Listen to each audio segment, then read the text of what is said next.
దేవుడా, అత్తయ్య గారి శవం ఏమైపోయింది? శవం మాయమైపోయింది. ఇంతకీ అసలు ఈ అమ్మాయి ఎవరు?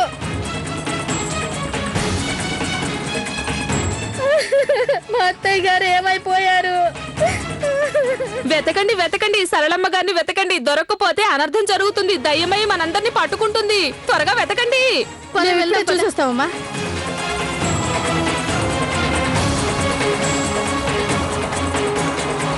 అరే చూడు, సరళమ్మ గారి శవం దొరికింది. పద పద, అమ్మగారి శవం దొరికిందని అందరికీ చెప్తాం.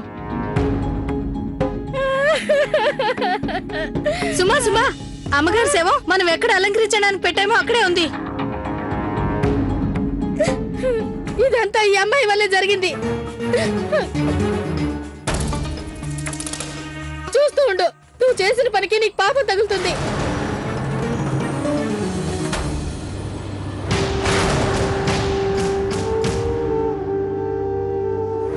అత్తయ్య గారు మిమ్మల్ని ఎంత అభిమానించేవాళ్ళు, మేమంతా మిమ్మల్ని ఎంత గౌరవించేవాళ్ళం.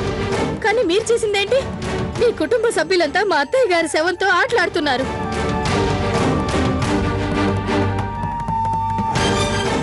మీరు మా అమ్మకి చేసిన అవమానమే అప్పటికీ మర్చిపోం. మా వల్ల చాలా పెద్ద పొరపాటు జరిగింది. మీరు మమ్మల్ని క్షమించండి. పొరపాటు కాదు, మీరు చేసింది పాపం. దీనికి తగ్గ ఫలితం మీ కుటుంబం మొత్తం అనుభవించాల్సిందే. మీ బాధ నేను అర్థం చేసుకోగలను. నేను చెప్పేది వినండి. మేం కావాలని ఏది చేయలేదు. మీ పెద్ద మనసుతో మీరు మమ్మల్ని, మా కుటుంబాన్ని క్షమించండి.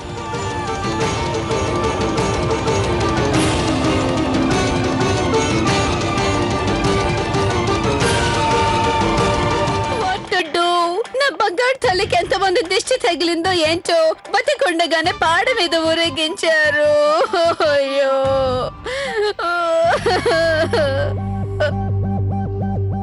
ఆంటీ గారు, మీరేం బాధపడకండి. నేను ఎండుమిర్చి తీసుకొస్తాను, మీరు హనీకి దిష్టి తీయండి. త్వరగా తీసుకురా, నా హనీకి దిష్టి తీస్తాను. మీ అమ్మాయి చేసిన పనికి ఈ వీధిలో మా పరువు అంతా పోయింది. ఇకపై ఎవరి ముందు ఈ వీధిలో తలెత్తుకుని నిలబడలేం.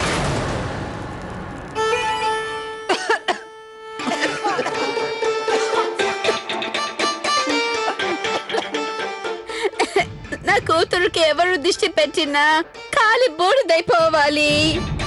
అయినా వాళ్ళకి కొంచెమైనా బుద్ధి ఉందా?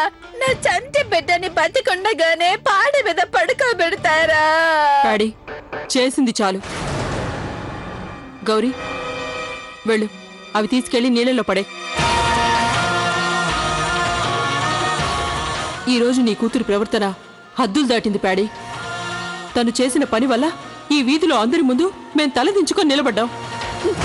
కౌశల్య, నువ్వు వాళ్ళ గురించి ఆలోచిస్తున్నావు. వాళ్ళు నా పువ్వు లాంటి కూతుర్ని బతికున్నదని పాడ మీద పడుకోబెడతారా?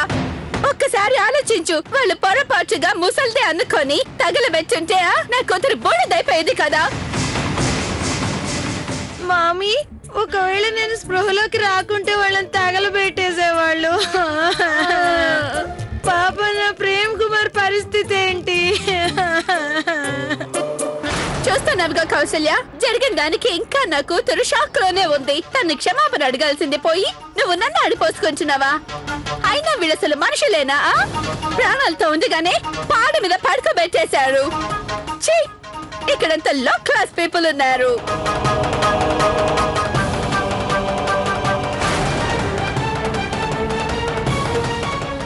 పోతుండు బేబీస్. అరే బుజ్జా,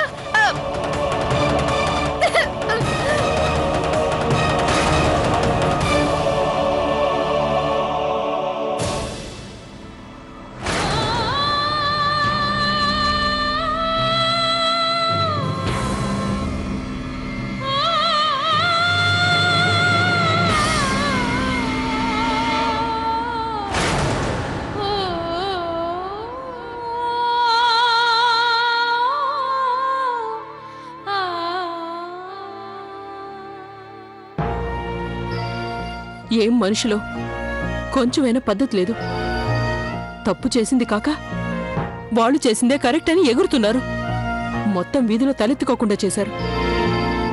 నా ఇంట్లో నా పిల్లల ముందు వాళ్ళు నన్ను అవమానించారు.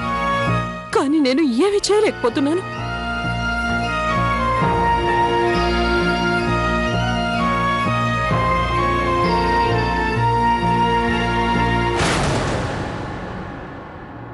అత్తయ్య, నేను మీతో కొంచెం మాట్లాడాలి.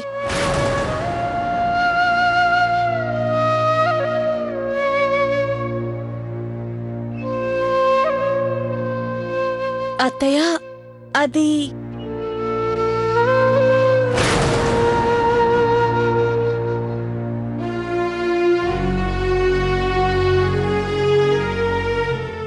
ష్! లవ్లీ, లవ్లీ,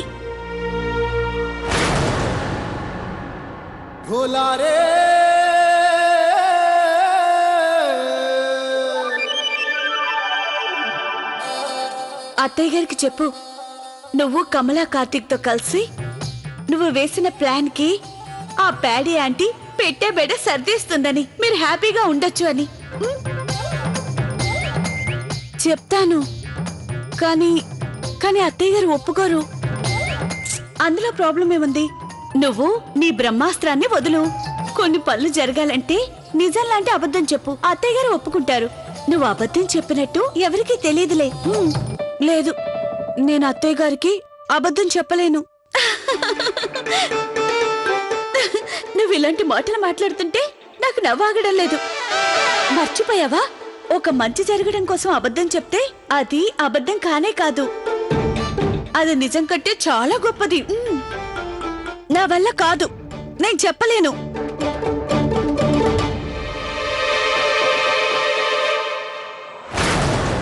ఏం చెప్పలేనంటున్నావు?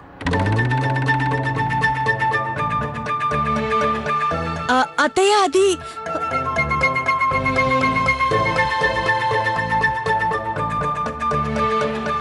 నువ్వేదో మాట్లాడాలని వచ్చావు కదా? మాటలతో లాభం లేదు. నేను చేయాలనుకున్నది ఇక చేసి చూపించాలి. Paddy aunty and daughters, me count down start అయింది. లవ్లీ, ఏదో చెప్పాలని వచ్చి అలా బొమ్మలా నిలబడిపోయావేంటి? అత్తయ్య, నేను మళ్ళీ వస్తాను.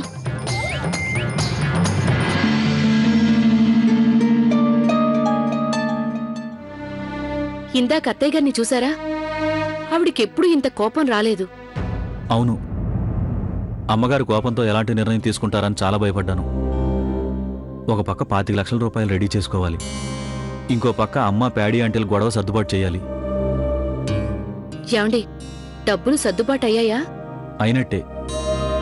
మన మసాలా ఏజెంట్ గుప్తా గారు 10 లక్షలు ఇస్తానని మాటిచ్చారు. ఇంకా శర్మగారు 5 లక్షలు ఇస్తానన్నారు. ఇక మిగిలిన 10 లక్షలు స్నేహితులందరూ తలా కొంచెం సర్దుబాటు చేస్తారు. ఏమండి, అది మీరొకసారి ఆలోచించండి. బయట వాళ్ళ దగ్గర అప్పు తీసుకోవడానికి బదులు మీరొకసారి అత్తయ్య మావయ్య గారులను అడిగి చూడండి. వాళ్ళని అడిగితే వాళ్ళిద్దరూ ఆ డబ్బుల్ని సర్దుబాటు చేస్తారేమో కదా. లేదు గౌరీ, లేదు. 25 లక్షలంటే అదేం చిన్న విషయం కాదు. అంత పెద్ద భారాన్ని నేను నా కుటుంబం మీద మోపడం నాకిష్టం లేదు. అందుకని ఈ విషయం ఎవరికీ చెప్పడం లేదు. అదీకాక 25 లక్షలు అనగానే ఇంట్లో వాళ్ళందరూ ఈ బిజినెస్ చేయడానికి ఒప్పుకోరు. నిజమే అనుకోండి, కానీ అంత భారం మీరొక్కరే మోస్తారా? ఒక్క విషయం గుర్తుపెట్టుకో, వ్యాపారంలో ఒకే ఒక నీతుంది. నువ్వు ఎంత రిస్క్ తీసుకుంటే అంత లాభం వస్తుంది. కానీ ఈ విషయాన్ని అందరికీ అర్థమయ్యేలా చేయడం కష్టం. అందుకని కావలసిన డబ్బుని నేనే రెడీ చేసుకుంటాను, అది ఎంత కష్టమైనా సరే. అవసరమైతే నేను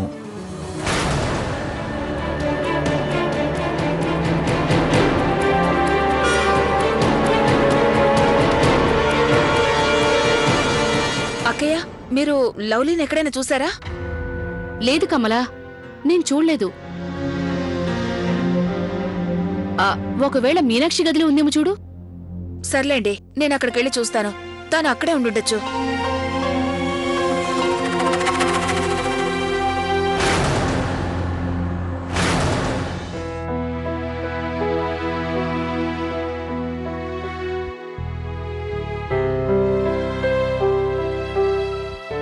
అరే అరే, ఒక్క నిమిషం.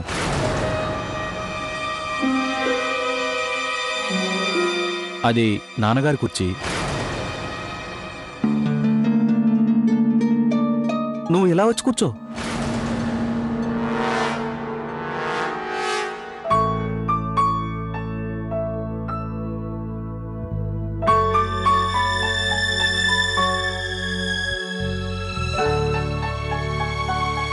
పాలవాడు కూడా మనతో కూర్చుని భోజనం చేస్తున్నాడు.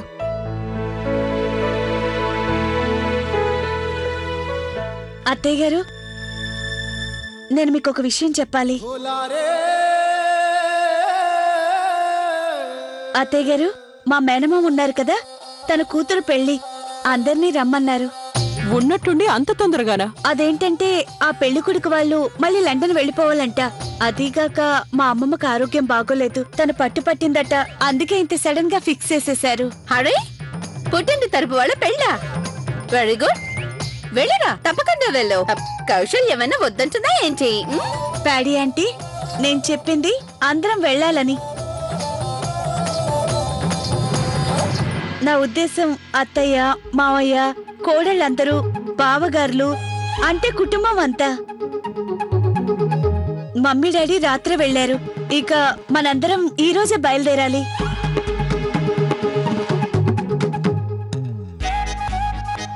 కానీ ఇలా ఉన్నట్టుండి అంటే అత్తయ్య గారు అది ఇలా తొందర పెడుతున్నందుకు మిమ్మల్ని క్షమాపణ అడగమని నాకు మావయ్య మరీ చెప్పారు. అదిగాక వాళ్ళు టికెట్స్ కూడా పంపించారు. మరిప్పుడు రానంటే తను చాలా బాధపడతారు అత్తయ్య. ప్లీజ్ అత్తయ్య, ఒప్పుకోండి.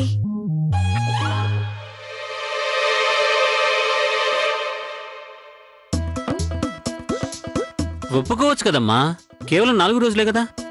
కనీసం ఎలాగైనా మనం లవ్లీ వాళ్ళ అమ్మమ్మని చూసినట్టుంటుంది. అదిగాక తన ఆరోగ్య పరిస్థితి కూడా మీకు బాగా తెలుసు కదా. లవ్లీ, అంటే మనం అందరం ఈ రోజే వెంటనే బయలుదేరి వెళ్ళిపోవాలా? అవును, రాత్రికే టికెట్లు బుక్ అయ్యాయి. అదిగాక నాకు మావయ్య గారు అమౌంట్ పే చేయొద్దని మెసేజ్ కూడా పంపారు. మనందరం వెళ్ళక తప్పదు. కానీ లవ్లీ, మనందరం వెళ్ళిపోతే ఆంటీ వాళ్ళ పరిస్థితి ఏంటి? మన ఇంట్లో పని మనుషులు, వంట మనుషులు ఎవరు లేరు. మరి 4 రోజులంటే వాళ్ళని ఎవరు చూసుకుంటారు చెప్పు? అవునా ఆంటీ గారు? అది నిజమే, నేను మర్చిపోయాను. ప్యాడీ ఆంటీ, మీరు అన్ని చూసుకుంటారు కదా. కేవలం 4 రోజులే. ఇంటి పనులు, భోజనం అన్ని మీరే చూసుకోండి.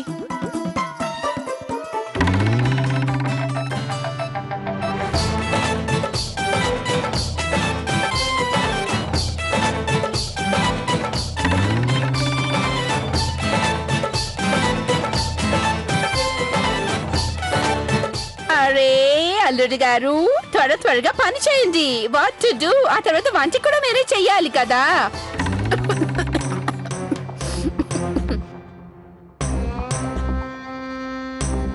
Kaushalya, what to do? నువ్వు వెళ్ళు. మేమందరం హోటల్లో ఉంటాంలే. ఆల్రెడీ మేము ఎలాగో రూమ్ బుక్ చేసుకున్నాం కదా. అదిగాక మీరు అంతా వెళ్ళిపోతే మాకు అసలు ఏమి తోచదు కదా. ఎంతైనా మేము ఇంటికి గెస్ట్లం కదా. ఈ రోజు కాకపోతే రేపు వెళ్ళిపోవాల్సిందే కదా. మరి డీలర్షిప్ సంగతి ప్యాడీ?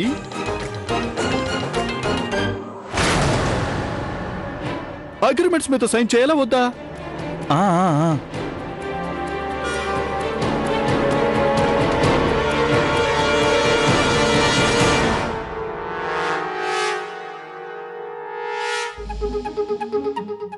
ఇలా ఇవ్వు, నేను హెల్ప్ చేస్తాను. పని తొందరగా అవుతుంది. ప్రేమ్, మీరు వెళ్తుంటే నాకు చాలా బాధగా ఉంది. ఇంకొద్ది రోజులు మీరిక్కడే ఉండుంటే చాలా బాగుండేది. కానీ ఏం చేస్తాం, వెళ్ళక తప్పదు. అవునా?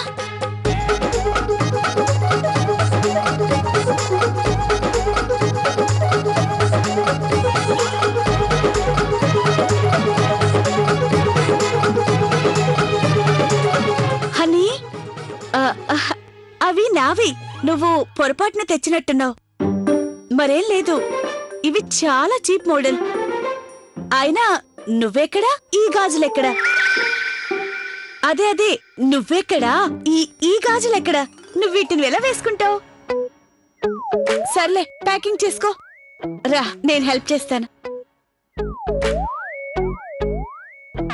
పద ప్రేమ్, వెళ్ళండి. అతిథులు వెళ్ళిపోతున్నారు. Lovely, very good.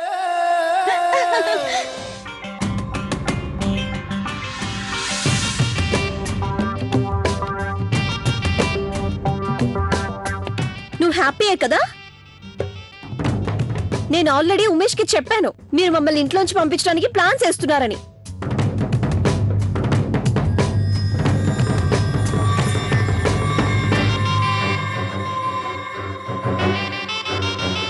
ఈ రోజు నేను సంతోషంగా ఉన్నాను. నేను మిమ్మల్ని ఇంట్లో నుంచి పంపించాలనుకున్నది ఈ రోజు కాదు, మీరు ఇంట్లో నుంచి అడుగు పెట్టిన రోజే అనుకున్నాను, తెలిసిందా? ఎందుకంటే మీరు అతిథులు కాదు, మీరందరూ మనుషులు కాదు, రక్తం తాగే పిశాచులు, రాక్షసులు. మళ్ళీ ఇంకోసారి ఇంట్లో అడుగు పెట్టారు మిమ్మల్ని గొంతు పిసికి చంపేస్తాను, చంపేస్తాను, చంపేస్తాను.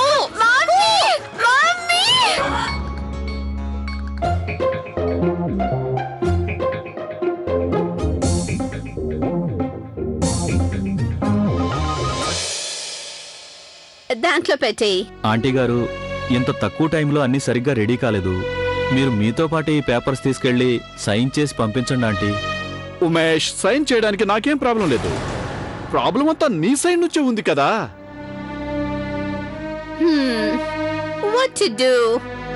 నువ్వు ఇన్ని రోజుల నుంచి ఒక 25 లక్షలు రెడీ చేసుకోలేకపోయావు. చేసుకునుంటే మా ఆయన సైన్ చేసి వెళ్ళేవారు. నిజమే, అమౌంట్ పెద్దదవటం వల్ల అరేంజ్ చేయటం లేట్ అయింది. నాకు ఇంకో 4-5 రోజులు టైం ఇచ్చారంటే మొత్తం అమౌంట్ రెడీ చేస్తాను. అలాగే కానివ్వండి, నేను పేపర్స్ మీద 4-5 రోజుల తర్వాత సైన్ చేస్తాను. చాలా థ్యాంక్స్ అండి. ఇంకో మాట అంకుల్ గారు, ఎండి గారు, మీరెలా చెప్తే అలా. కానీ మీరిలా హఠాత్తుగా వెళ్ళటం నాకేం నచ్చలేదు. అవును, ఉన్నట్టుండి ఇలా హఠాత్తుగా. What to do? మీరు వెళ్ళిపోతున్నారంట కదా, అదే ప్యాడీ ఆంటీ గారు మీరు వెళ్ళిపోతున్నారంట కదా, మిమ్మల్ని చూడ్డానికి వచ్చాను. ఈ కిట్టు కుటుంబ సభ్యులందరికీ మీరు మీ ప్రేమాభిమానాలు, మీరు మాకు చేసే ఈ మేలు మేము ఎప్పటికీ మర్చిపోము. మిమ్మల్ని కూడా మేము ఎప్పటికీ మర్చిపోలేం.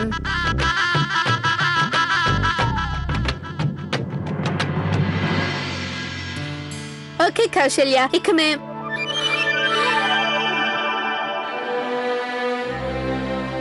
క్రిష్ గారు మీరు వచ్చేసారా?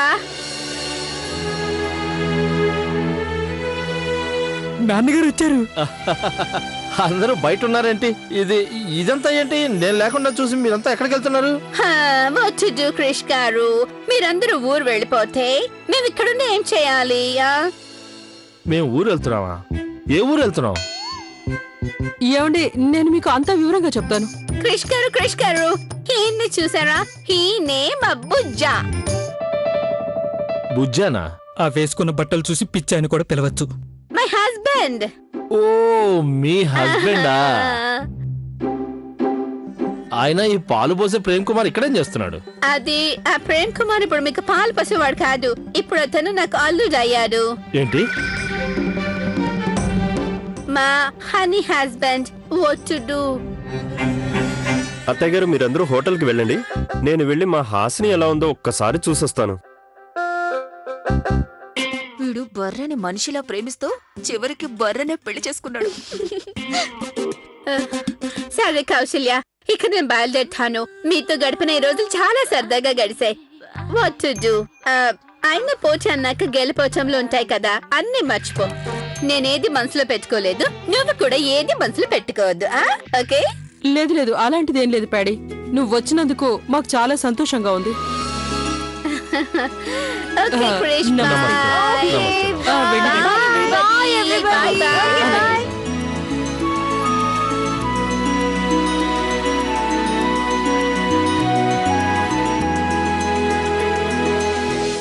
లవ్లీ, నువ్వు చెప్పినప్పుడు నేను అస్సలు నమ్మలేదు. నిజం చెప్పాలంటే వీళ్ళు వెళ్ళిపోయారంటే నేను ఇప్పటికీ నమ్మలేకపోతున్నాను. కౌసల్యాదేవి, మీ ఫ్రెండ్ వెళ్ళిపోయింది కదా, ఇప్పుడు నీకు సంతోషమేగా? మాకు పార్టీ ఇవ్వాల్సిందే. వెంటనే మాకు టిఫిన్ చేసి పెట్టి అల్లం టీ ఇవ్వాల్సిందే. అంతేకాదు, మీకు స్వీట్ కూడా తినిపిస్తాను, రండి. పదండి లోపలికి పదండి. కిట్టు సామాన్లు తీసుకొని రా. నాకు లాటరీ తగిలినంత ఆనందంగా ఉంది. ఇక నేను నా రూమ్ లోనే పడుకోవచ్చు. అదెలా కుదురుతుంది? కిట్టు, ఈ రోజు రాత్రే మనం బయలుదేరాలి. అందరూ వెళ్ళండి, త్వరగా వెళ్ళి మీ బ్యాగ్లన్నీ సర్దుకోండి. ఈలోగా నేను కన్యాదానానికి ఏం కావాలో అవన్నీ నేను ఆయన వెళ్ళి కొనుక్కొచ్చేస్తాం, సరేనా? అరే కౌసల్య, ఒక్క నిమిషం. ఇక్కడ ఏం జరుగుతుందో నాకు కొంచెం అర్థమయ్యేలా చెప్పు. యావండి, అది మన లవ్లీ వాళ్ళ మేనమావ కూతురు పెళ్లి. ఆ పెళ్లికే వెళ్తున్నాం. లవ్లీ, నువ్వు అయిపోయావు. అత్తయ్య గారికి ఇప్పుడు విషయం తెలిసి అందరి ముందు తిట్టేలోపు నీకు నువ్వే అత్తయ్య ముందు నిజం ఒప్పుకోవడం మంచిది.